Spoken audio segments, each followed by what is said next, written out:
This is most likely where you're going to end up when you're on the weak side, because this is great for Ray. He cut his angle. He's in a better position to get in on the collar, get a bow and arrow. He can get my arm, go for his arm bar from this angle, and all that good stuff. So it's a little bit more of a problem for me. The first thing, though, always is chin-ups.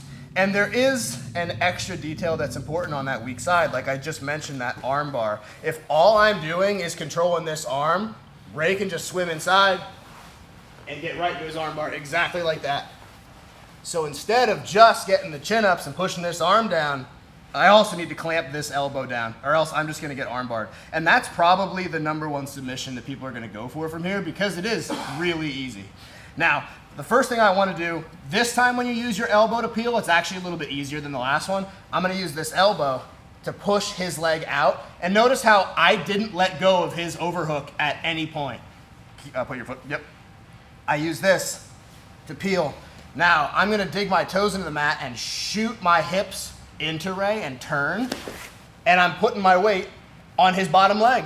Just like we did before, when I do that, I step. Ray's gonna throw this hook back in for sure.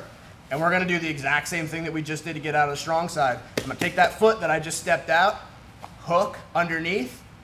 Now I free this leg, I can step. I get both feet out, bridge, driving across his body with that top shoulder. I go hands to the hips, shoot my hips out, collect that arm, and we end up in position 5. We end up on that weak side, and Ray is in what we call diamond control. Great spot for him. He cut his angle. It's gonna be a lot easier for him to go for all the submissions from here. Chin-ups. Again, chin-up grip, Lego man grip, just like I'm holding the baseball bat. And I also need to clamp down with this elbow, because if I don't, he's gonna get that arm bar for sure. I'm gonna use this elbow to peel his hook off, and as soon as I do that, I shoot my hips out this way, and I drive all of my weight onto this bottom leg. That's gonna make it harder for him to do the back mount reset that we were talking about last Saturday. He throws that hook back in, so I can't just pop out. I use this foot that I just freed, hook underneath. Now I step out with both feet.